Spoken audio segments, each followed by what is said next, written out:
मन खरं आपलं सगळ्यांचंच खूप दुःखात पण आहे. आशाताई राहिल्या नाहीत. आपण आशाताईंना श्रद्धांजली अर्पण केली, पण एका वेळेला साहित्य संमेलनाचे विचार, एकाच वेळेला मनामध्ये त्यांच्या आठवणी, त्यांचे गाणे हे सगळं खूप पिंगा घालत होतं. आणि अशा वेळेला याचा समारोप होतो आहे. खूप संमिश्र भावना आहेत. मी त्यांना श्रद्धांजली अर्पण करते. आजच्या या कार्यक्रमाला यायचं मी ताबडतोबीनं हो म्हटलं. मला आठवतं की ज्या वेळेला माझ्याकडे विमला मॅडम आल्या होत्या आणि त्यांनी मला विचारलं होतं, मी त्यांना लगेच सांगितलं मी येईन. त्याचं कारण होतं की एकतर खूप वेळेमध्ये आधी या कार्यक्रमाबद्दल विचारलं गेलं होतं. महिना दीड महिना जर आधी जर बोलणं झालं तर मग व्यवस्थित कार्यक्रम ॲडजस्ट करता येतात, तेवढा वेळ होता. आणि त्याच्याहून सगळ्यात जास्त महत्त्वाची गोष्ट म्हणजे मला खूप मोठा आनंद हा होता की असं एक मराठीमधलं एक भाषण दिल्लीमध्ये होतं, याचा एक खूप मोठा आनंद होता. नाहीतर मग सगळ्या देशभरामध्ये फिरणं असतं, हिंदीमध्ये इंग्लिशमध्ये बोलणं होतं. आपल्या भाषेमध्ये आपण कधी बोलणार? दिल्लीमध्ये मराठीमध्ये बोलते याचा एक खूप छान आनंद पण होता. आणि म्हणून महाराष्ट्रापासून दूर देशाच्या राजधानीमध्ये मराठीचा जागर होत असताना या ठिकाणी उपस्थित राहणं ही माझ्याकरता खूपच आनंदाची गोष्ट आहे. मायबोलीबद्दल प्रेम आणि आस्था बाळगणारी असे आपण सर्वच मराठी मंडळी आहोत. आणि मराठी भाषेच्या आदरामधूनच आपण सगळेजण इथं उपस्थित पण आहोत. मी विचार करत होते मी काय बोलू, फार काही विचार करून नाही आलेले. पण मला सगळ्यात आधी जेव्हा हे साहित्य संमेलन होतं आहे म्हटल्यानंतर आधी डोळ्यापुढं काय तरळून गेलं तर माझं बालपण. माझं बालपण फार समृद्ध होतं. नाशिकच्या सार्वजनिक वाचनालयाच्या सानिध्यामध्ये वाढलेली मी. आणि माझ्या घराच्या बाजूलाच विवा शिरोळकरांचं घर होतं, तात्यासाहेबांचं घर होतं. आणि आम्ही मुली त्यांच्या घराच्या जवळ फुलं वेचायला त्यांच्या बंगल्यापर्यंत जायचो, त्यांच्या बंगल्यात जायचो. मी जेव्हा कॉलेजमध्ये होते तेव्हा कॉलेजमध्ये जात असताना रोज टिळक नगरला जेव्हा बस स्टॉपवर बस थांबायची त्यावेळेला मी वसंत बापटांचा बंगला बघायचे. आणि आम्ही सांगायचो की आमच्या कॉलेजला ते शिकवत आहेत, आम्हाला ते शिकवत आहेत. भले मला नव्हते शिकवत, मी सायन्सला होते, पण माझ्याच कॉलेजमध्ये आर्ट्स फॅकल्टीमध्ये ते आम्हाला शिकवायचे, ते दिसायचे. योगेश्वर अभ्यंकर भेटायचे. आणि ह्या सगळ्यामध्ये खूप जवळीक होती. म्हणजे फक्त माझ्या गावचे ते आहेत आणि म्हणून मी सांगते असं नव्हतं, तर तात्यासाहेबांच्या तर घरामध्ये अनेक वेळेला आम्हाला जायला संधी मिळालेली आहे, हे सगळं आठवत होतं. मराठी कुठं कुठं नाचते, मराठी कुठं कुठं आहे, तर सुरुवात तिथून आहे. पण केवळ इतकंच नाही, त्यानंतर मी जेव्हा संभाजीनगरला आले, संभाजीनगरची महापौर झाले. आणि मग महापौर झाल्यानंतर माझ्या फार मनामध्ये होतं की माझी तेव्हा मुलगी छोटी होती. आणि छोटी मुलगी असताना मला असं खूप वाटत होतं की हिने छान मराठी शिकावं, हिने छान मराठी कविता ऐकाव्यात, म्हणाव्यात. कारण मी जसं सार्वजनिक वाचनालयाचा उल्लेख केला मी नाशिकचा, प्रत्येक रविवारी आई न चुकता सकाळी 8 वाजता सार्वजनिक वाचनालयामध्ये पाठवायची. अनेक वेगवेगळे साहित्यिक यायचे आणि ते साहित्यिक छोट्या मुलांशी गप्पा मारायचे. तिथं मी मराठीमधल्या इतक्या उत्तम साहित्यिकांना मी ऐकलं आहे. आणि सकाळी उठलं की पहिल्यांदा खरा तो एकच धर्म जगाला प्रेम अर्पावे, ह्याच्यापासून सुरुवात व्हायची. ते सगळं खूप छान होतं. आणि मग मला असं वाटायचं की माझ्या मुलीने सुद्धा असंच छान मराठी बोललं पाहिजे, छानपैकी तिने कविता म्हटल्या पाहिजे, कविता समजून घेतल्या पाहिजे. ती ओढ इतकी जास्त होती आणि समजत नव्हतं कसं शिकवावं. त्याच वेळेला मी नगरसेविका होते. आणि मला असं वाटलं की आपण एक कवितेची बाग का बरं आपण करू नये, एक छान कवितेची बाग करूयात आपण. आणि म्हणून मग मी प्रयत्न केला की आपण एक कवितेची बाग करू. कल्पना सुचली, सगळं झालं. आणि मग मी नंतर अनेक माझे जे स्नेही होते, मी त्यांना असं म्हटलं की अहो ती मला कवितेची बाग करायची, जरा कविता सांगा ना. प्रत्येकाने इतक्या वेगवेगळ्या कविता सांगितल्या की म्हणजे नंतर लक्षात यायचं की हे तर फारच गोंधळाचं वातावरण आहे. कविता इतक्या येतात, त्याच्यातलं नेमक्या कविता कोणत्या घ्यायच्या, प्रत्येकाचं मत वेगळं आणि कोणाचं एक मत नाही. मग शेवटी मी म्हटलं की जाऊ दे आता, हे आपल्याला करायची ना ती कविताची बाग, तर मग थोडंसं आपणही बघितलं पाहिजे. आणि मग आमच्या संभाजीनगरचं जे आमचं वाचनालय आहे महापालिकेचं, मला फार आनंद होतो हे सांगताना की मी वर्ष दीड वर्ष त्या वाचनालयातच असायचे. आणि मी इतकी कवितेमध्ये बुडून गेले होते. अखंड कविता कविता कविता, इकडून पुस्तक तिकडून पुस्तक, इकडून हे इकडून ते तिकडून ते, आणि फक्त कवितांच्याबद्दल बोलणं. मला आठवतं त्यावेळेला की माझे कोणीतरी माझ्या वॉर्डातले नागरिक होते. ते म्हटले, मॅडम आजकाल फक्त कविताच चालल्या आहेत. मी म्हटलं का, काम नाही होत? नाही, काम होतं, पण सध्या कविता खूप ऐकायला मिळत आहेत. तर अशी तेव्हाची ती परिस्थिती होती. आणि मग नंतर त्याच्यामधनं एक छान कवितेची बाग उभी राहिली. आणि त्या कवितेच्या बागेमध्ये इतकी छान छान आठवणी आहेत, आजही आपल्याला ते बघता येऊ शकेल. त्याच्यामध्ये फार सुंदरपणे आम्ही सगळ्या कविता तिथं आम्ही कोरल्या, आम्ही लिहिल्या. आणि आग्रहानं, हट्टानं हेच म्हटलं की ती जी कवितेची बाग आहे, ती कवितेची बाग ही कवितेची बागच राहील, तिला काही नाव द्यायचं नाही. पण मग तात्यासाहेब असतील, त्याच्यासोबतच नारायण सुर्वे असतील, बहिणाबाई चौधरी असतील, रवींद्रनाथ टागोर असतील, नाधू महानोर असतील, या सगळ्यांना छानपैकी तिथं बघायला आणि ऐकायला मिळतात. हा सगळा असा आलेला इतका साहित्याचा संबंध, त्याच्याशिवाय काही फार संबंध नाही, पण हे सगळं फार मला आनंद देऊन गेलं माझ्या आयुष्यामध्ये आणि खूप समृद्ध पण करून गेल्या. पण मला हेही सांगायला खूप चांगलं वाटतं की आमच्याकडं आठवतं मला, मराठवाड्यामध्ये एक फार सुंदर ग्रामीण साहित्य संमेलन झालं होतं. आणि हे ग्रामीण साहित्य संमेलन आम्ही उंडणगावला केलं होतं. त्या उंडणगावच्या साहित्य संमेलनामध्ये इतकी असोशीने मी फिरले होते. काय जी तयारी असेल ती आपण करूया, पण ग्रामीण क्षेत्रामध्ये साहित्य संमेलन झालं पाहिजे ही खूप मनाची इच्छा होती. आणि ते फार चांगलं झालं. आपण शहरामध्ये करतो, शहरात व्यवस्था असतात, पण ग्रामीण क्षेत्रामध्ये करणं हे फार कठीण आहे. ते आम्ही केलं. आणि त्यानंतर मी ज्या वेळेला संभाजीनगरची महापौर होते, तेव्हा मात्र मला एक फार छान संधी मिळाली. आम्ही मराठवाड्याचं पहिलं लेखिका साहित्य संमेलन केलं. आणि हे पहिलं लेखिका साहित्य संमेलन इतकं सुंदर झालं, कदाचित जर कोणी संभाजीनगरमधलं इथं असेल आणि त्यांना माहिती असेल तर ते सांगतील याबद्दल.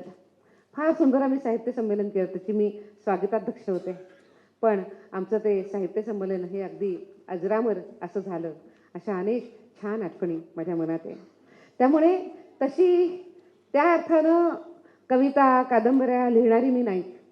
तुम्ही जो उल्लेख केला की मी दुसऱ्या प्रकारातली आहे, सरळ धोपट लिहिणारी आहे.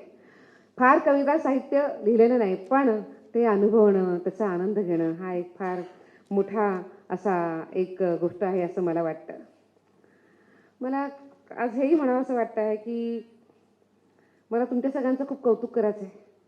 ते कौतुक याकरता की अत्यंत जबाबदारीच्या, ताणतणावाच्या आणि घड्याळाकडे न पाहता तासनतास द्याव्या लागणाऱ्या प्रशासकीय व्यवस्थेत राहूनसुद्धा आपण आपलं जिवंतपण जगलं आहे, आपण जपलं आहे.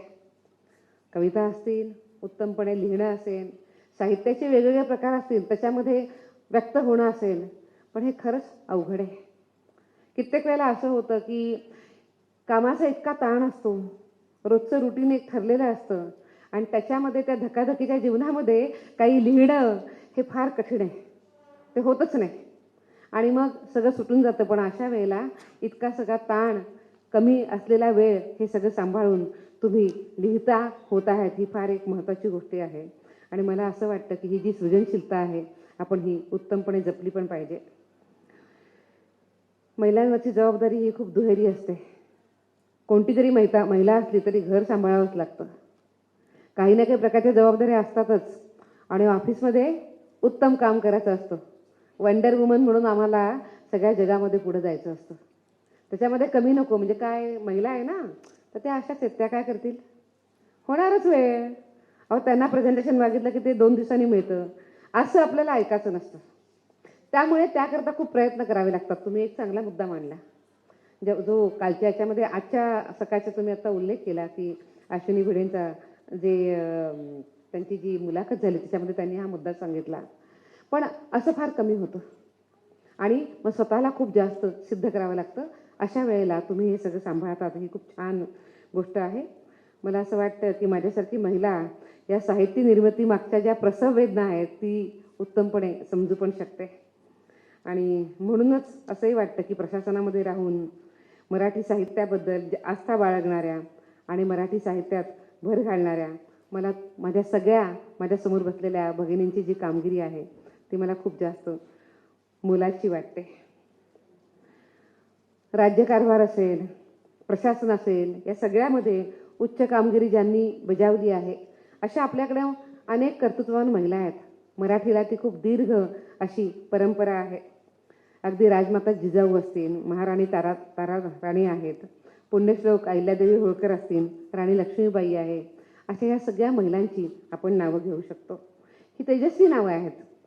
प्रशासनावरची मजबूत पकड कशी असली पाहिजे, लोकहितदक्ष कारभार कसा केला पाहिजे आणि राष्ट्रहिताप्रती जागरूकता कशी ठेवली पाहिजे, याचा आदर्श या थोर स्त्रियांनी निर्माण केला. या सगळ्या ज्या महिला आहेत या प्रशासन कुशल आहेत. महान स्त्रियांच्या कारकिर्दीवर आपण खूप प्रचंड लिहिलेलं आहे, ते पुढं पण आपण लिहित जाऊ. पण मला असंही वाटतं की त्यावेळेला अधिकारी हे पद नव्हतं कदाचित, पण त्या अधिकाराच्या पदावर त्या काम करत होत्या. आणि मला असंही वाटतं की त्यावेळेपासूनच या लिहिण्याची, बोलण्याची सुरुवात झाली असेल. ज्या या महिलांनी काम करून ठेवलेलं आहे, त्याच परंपरेमध्ये आता आपण पुढे चालतो आहोत आणि आपण उत्तमपणे काम पण केलं आहे. आज कवयित्री बहिणाबाईंची पण मला आज खूप आठवण होते आहे. एक छान आठवण मला त्यांच्याबद्दलची सांगायची. आपल्याला सगळ्यांना ती माहितीच असेल की त्यांचे चिरंजीव सोपानदेवजी जेव्हा बहिणाबाईंच्या कवितांचं एक मोठं बाळ घेऊन आचार्य अत्रे यांच्याकडे गेले, तेव्हा आचार्य अत्रे तर भारावून म्हटले की अरे, हे तर मराठीमधलं 52 कशी सोनं आहे आणि याला फार छान जपलं पाहिजे. हे जे सोनं आहे 52 कशी सोनं, हे जुन्यामध्ये चमकेल आणि नव्यामध्ये झळाळून उठेल. अगदी खरं असं त्यांनी बहिणाबाईंबद्दल म्हटलं होतं. बघा ना, बहिणाबाईंनी जे म्हटलं होतं की पहासनी रे लोकाचे व्यवहार खोटे नाटे, पहासनी रे लोकांचे व्यवहार खोटे नाटे, तवा बोरी बाभळीच्या आले अंगावर काटे, तवा बोरी बाबरीच्या आले अंगावर काटे. माणसांचे खोटे नाटे व्यवहार बघून बोरी बाबरीच्या अंगावर सुद्धा काटे आले, असं बहिणाबाई 500 वर्षापूर्वी आपल्याला लिहून गेलेले आहेत. किती मार्मिक लिहिलेलं आहे. आणि अशाच बहिणाबाईंच्या वारस म्हणून आपण वेगवेगळ्या ठिकाणी असू, वेगवेगळ्या क्षेत्रामध्ये असू, पण आपण लिहितो आहे. त्यांनी अजून एका खूप लोकप्रिय एक त्यांची कविता आहे, त्यात त्यांनी असं म्हटलं होतं की अरे संसार संसार खोटा कधी म्हणू नये, राऊळाच्या कळसाला लोटा कधी म्हणू नये. मला असं वाटतं त्यांनी हे म्हटलं, पण आजच्या आधुनिक काळामध्ये सरकार म्हणजे जणू लोकशाहीचं राऊळ आहे आणि मायबाप जनता या राऊळामधले देव आहेत आणि प्रशासन या राऊळामधले सेवेकरी आहेत. या राऊळाचा संसार कधी खोटा ठरू नये याची जबाबदारी आपणा सगळ्या प्रशासकीय अधिकाऱ्यांवर सुद्धा आहे. हे सुद्धा आपण लक्षात घेण्याची खूपच गरज आहे. मला असं वाटतं की स्वातंत्र्यानंतरची आपली परिस्थिती ही खूप वेगानं बदलली आहे. आता तर स्त्री सबलीकरणाच्या उत्तम योजना आहेत, सगळ्या ठिकाणी महिला पुढं आहेत, महिलांना उत्तम संधी पण मिळते आहेत. आणि या उत्तम संधीबद्दल मला आज 2 मिनिटं तेही बोलायचं आहे. संधी सगळ्या आहेत, अगदी बेटी बचाओ बेटी पढाओपासून तर अगदी सगळ्या क्षेत्रामध्ये, म्हणजे लष्करामधलं मिळणारं परमनंट कमिशनपासून तर विज्ञान क्षेत्रामध्ये काम करणाऱ्या आपल्या सगळ्या महिला, सगळ्या ठिकाणी आपल्याला उत्तम संधी आहे. आज आपण असं म्हणतो की जगामध्ये सगळ्यात जास्त महिला पायलट कुठं आहेत, तर जगामध्ये भारताचा नंबर 1 ला येतो की इथं सर्वात जास्त महिला पायलट आहे. आणि आपण जेव्हा जगाच्या पटलावर आपण चर्चा करतो की जग आता फार पुढं चाललं आहे आणि पुढं चालत असताना आपण स्टेमची चर्चा करतो, सायन्स, टेक्नॉलॉजी, इंजिनिअरिंग, मॅथमॅटिक्स. आज आपण जर म्हटलं की जगामध्ये सगळ्यात जास्त मुली स्टेममध्ये कुठं शिकतात, तर तो भारत आहे. ही संधी आहे आपल्याकरता आणि अशा पद्धतीने आपण पुढे चाललेलो आहोत. पण यासोबतच आपल्याला आता तितकंच राजकीय आरक्षणसुद्धा मिळणं खूप गरजेचं आहे आणि त्याचा विषय आता खूप जोरात सुरू आहे.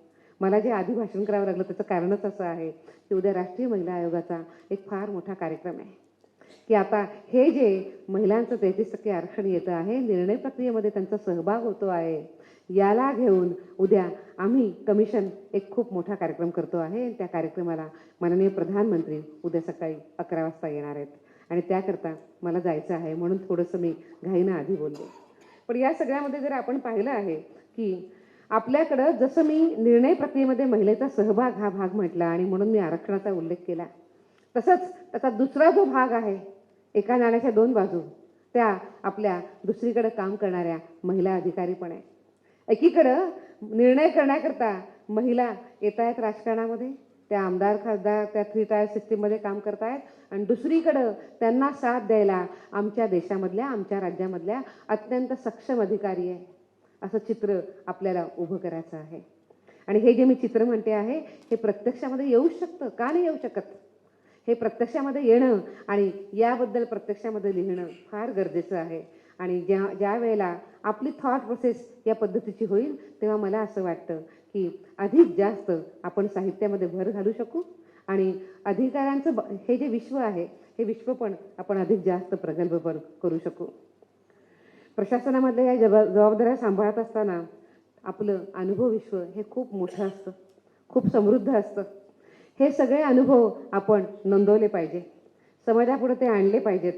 कथा, कविता, कादंबरी हा एक पारंपरिक साहित्य प्रकार तर आहेच आहे, पण याच्यासोबतच उपयुक्तता मूल्य असलेली अशी उत्तम साहित्य निर्मितीसुद्धा आपल्याकडनं होऊ शकते, ज्याचा उल्लेख तुम्ही पहिल्यांदा केला होता. तर ती साहित्य निर्मितीसुद्धा फार महत्त्वाची आहे. मला तुम्हाला सगळ्यांना आग्रह करायचा आहे की तुमच्याकडे इतका मोठा अनुभवाचा साठा आहे, डायरी आणि पेन कायम सोबत असलं पाहिजे आणि काही ना काही आपण लिहित राहिलं पाहिजे. लिहिता नाही आलं तर आजकाल हातामध्ये फोन आहे, फोन काढायचा आहे आणि जे वाटतं ते रेकॉर्ड करायचं आहे, नंतर पुन्हा काहीतरी ते लिहिलं जाईल. हे जरूर झालं पाहिजे. मला असं वाटतं की जगातली सगळ्यात मोठी लोकशाही असलेल्या भारतामधल्या त्या व्यवस्थेमधल्या असलेल्या जबाबदार अधिकाऱ्यांनी लिहितं होणं खूप गरजेचं आहे. कारण त्याच्यामध्ये आपल्या मागून ज्या तरुण मुली येणार आहेत, ज्या अधिकारी होणार आहेत, त्यांना आपल्याला प्रेरणा द्यायची आहे. आपल्याला केवळ फक्त आपला विचार करून नाही चालणार, तर आपल्या नंतरची जी माणसं येतात त्यांच्याकरता सुद्धा आपल्याला उत्तमपणे एक वाट तयार करून ठेवायची आहे, म्हणून सुद्धा आपण लिहित झालं पाहिजे. मला असंही वाटतं की प्रशासकीय अधिकारी या उत्तम वाचक असतात. जेव्हा परीक्षा द्यावी लागते, ती MPSC असेल, ती UPSC असेल, त्याच्याकरता खूप वाचावं लागतं. सुप्रियाताई सांगतील त्याच्याकरता किती प्रयत्न करावे लागतात सगळ्यांनाच, आपण सगळे सांगू शकू. पण याकरता म्हणून तुमचं अतिशय उत्तमपणे वाचन असतं आणि हे वाचन जे आहे ते फार महत्त्वाचं आहे. त्याच्यामुळेच स्पर्धा परीक्षांच्यामध्ये यश पण मिळतं. उत्तम वाचक असणं हे दर्जेदार लेखक बनण्याची पहिली पायरी आहे आणि ही पहिली पायरी मला असं वाटतं की आपण सगळ्यांनी क्रॉस केलेली आहे. त्यामुळे अत्यंत आशयसंपन्न कसदार साहित्य निर्मिती करण्याची क्षमता आपल्या सगळ्यांच्यामध्ये मी बघते आहे, जे साहित्य निर्माण आपण केलं पाहिजे. आत्ता काही उल्लेख पण झाले आपल्या काही महिला अधिकाऱ्यांचे की ज्या उत्तम लिहितात. काल जेव्हा लीनाताई मला भेटल्या तेव्हा त्यांनी त्यांचा परिचय मला करून दिला. तो परिचय मला फार भावला. त्यांनी आपलं नाव सांगितलं मला आणि त्या म्हटल्या की मी आज साहित्य संमेलनामध्ये आहे आणि बस इतकंच. त्यांनी हे नाही सांगितलं की मी या साहित्य संमेलनाचे अध्यक्ष आहे किंवा पुढे असं म्हणतात त्या की नाही तसं म्हणजे मी काही फार काही लिहित वगैरे नाही. कोणीतरी मागे उभं होतं, शाळेत तुम्हीच होतात का लेखपाल? कोणीतरी होतं आणि ते म्हणले की 18 पुस्तकांची धनी असलेली आमची ही आई म्हणते आहे की मी काही फारसं काही लिहित नाही. तर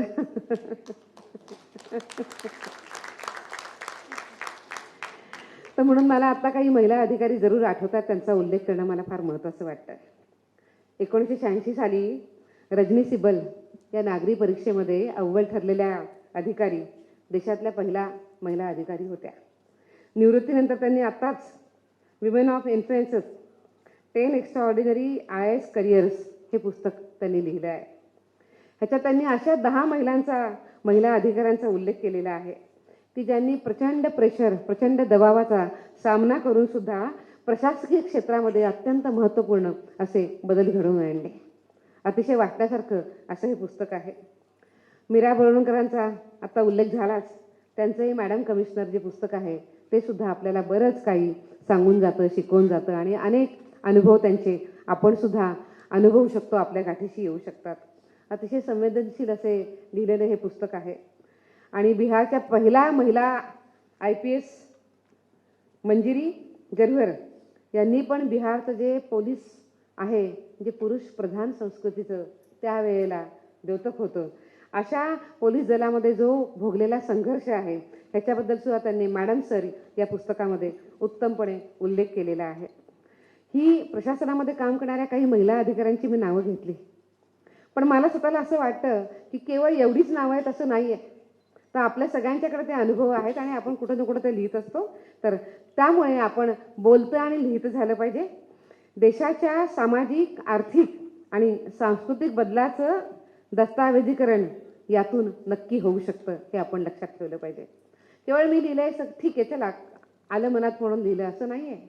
तर ह्या निमित्तानं आपण हे सगळे दस्तावेज तयार करत असतो, हे सुद्धा आपल्याला लक्षात ठेवण्याची गरज आहे.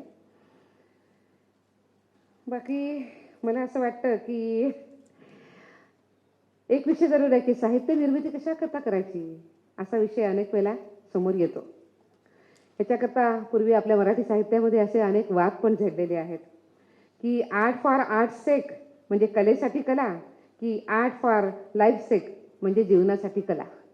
काय हवं याच्यातलं, असं तात्विक वाद आपण अनेक वेळेला केलेले आहेत आणि आपण याबद्दल नेहमी विचार करत पण राहतो. या विषयात मला फार जायचं नाही आहे.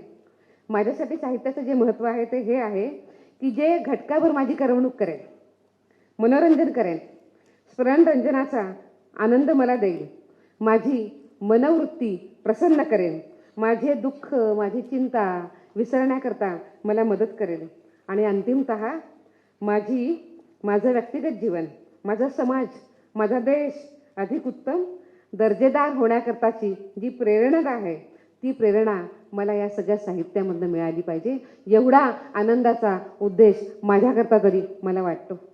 आणि सगळ्यांच्याकरता कदाचित हाच असेल. ह्या जर गोष्टी आपण करू शकलो की आपल्या देशाचं भलं, आपल्या समाजाचं भलं, स्वतःचं भलं, स्वतःचा आनंद हे जर सगळं मिळालं तर याच्याहून मोठी गोष्ट अजून काही असू शकत नाही. हा आनंद आपण सगळ्यांनी घेतला पाहिजे आणि लोकशाहीनं दिलेल्या अधिकारांचा वापर आपण बलवान भारत निर्मिती करता आपण सगळेजण करूयात, अशा पद्धतीची आपल्या लेखणीनं काम पण केलं पाहिजे असे मला वाटतं. जग कोणत्या दिशेनं चाललं आहे हे आपण बघतो आहोत. भारतापुरती जी आव्हानं आहेत ती सुद्धा आपण पाहतो आहोत. आपण खूप अभूतपूर्व वेगानं आता प्रगती करतो आहोत. म्हणजे गेल्या 11 वर्षाची जर आपण गोष्ट जर करायची म्हटली तर आपण 11व्या नंबर असलेला, सुप्रियाताई बरोबर म्हणते का मी 11 वर्षामध्ये 11व्या नंबरवरनं 3ऱ्या क्रमांकावर आपण झेप घेतली आणि आपली अर्थव्यवस्था आपण बळकट केली. 145 कोटींची जी लोकसंख्या जी आहे ही लोकसंख्या आपल्या भारताचं सामर्थ्य आहे. त्याच्यामुळे अवकाश तंत्रज्ञान, IT, BT, विज्ञान, AI, डेटा सायन्स, औषध निर्माण अशा सगळ्या क्षेत्रामध्ये आपली घोडदौड खूप मोठी आहे. या बाबतीमध्ये भारत स्वयंपूर्ण होतो आहे. तर अशा वेळेला आपण हे पण बघतो की देशाशी स्पर्धा करणारे अन्य पण अनेक देश आहेत. बाहेरून सुद्धा आपल्याला त्याचा खूप त्रास पण होतो आहे. आपण सगळ्याजणी महत्त्वाच्या पदांवर काम करतोय वेगवेगळ्या ठिकाणी. अशा वेळी आपण देशामधल्या अत्यंत जबाबदार आणि बुद्धिजीवी वर्गावर फार मोठी जबाबदारी आहे. आपली समाजामधली जी आपली राष्ट्रनिष्ठा आहे ही राष्ट्रनिष्ठा वाढीस लावणारं लेखन आपल्या हातून झालं पाहिजे, याचा सुद्धा आपण विचार केला पाहिजे. भारताबद्दलचं अतूट प्रेम, देशाप्रतीचा जो समर्पण भाव आहे हा आपल्या शब्दांच्यामधनं कसा येईल, आपण ते कसा व्यक्त करू शकतो याचा पण विचार आपण नक्कीच केलेला आहे.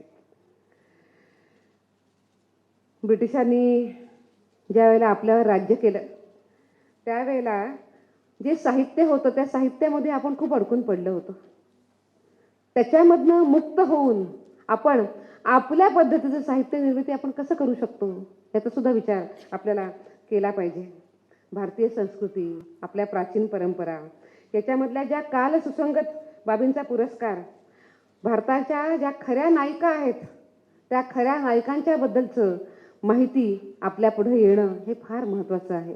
आपण हे करू शकतो का याचा सुद्धा विचार आपण केला पाहिजे. कारण समाज तुमच्याकडे फार विश्वासानं बघतोय, खूप तुमच्याकडे गांभीर्यानं बघतोय. तुम्ही जे म्हणाल, तुम्ही जे बोलाल ते समाज नक्की मान्य करेल.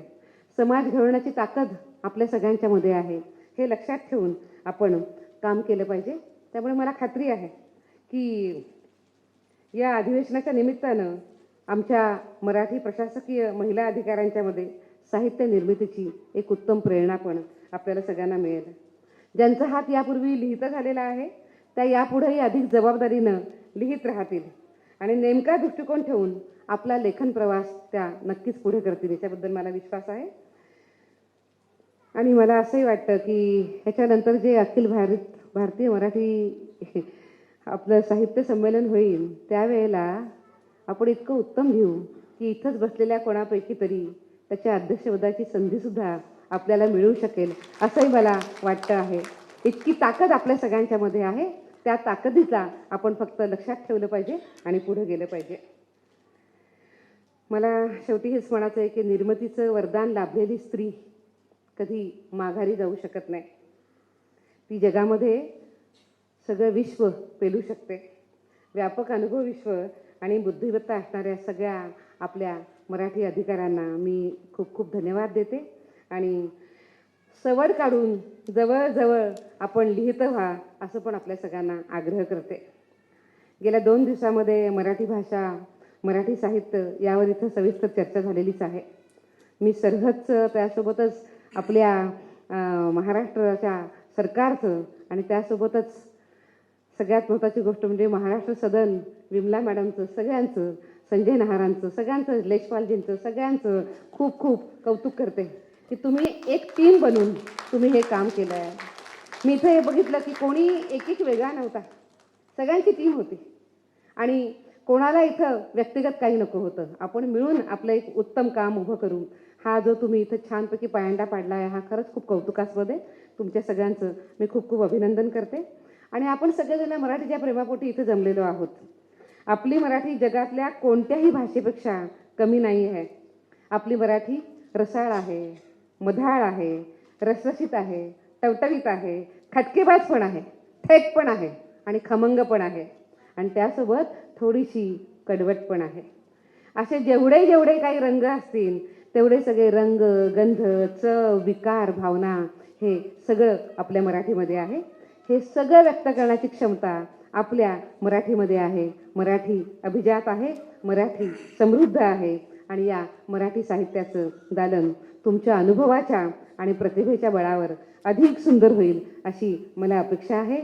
आपल्या सगळ्यांना मी खूप खूप शुभेच्छा देते आणि तुम्ही सगळ्याजणी जेव्हा लिहित व्हाल तेव्हा तुमच्या सगळ्यांची उत्तम वाचक म्हणून मी छान काम करेल इतकंच सांगते. त्याची पण वाट बघते आणि आयोजकांनी मला इथं बोलावलं, माझे विचार व्यक्त करण्याची संधी दिली याबद्दल आपल्या सगळ्यांचे धन्यवाद व्यक्त करून मी थांबते. खूप खूप धन्यवाद.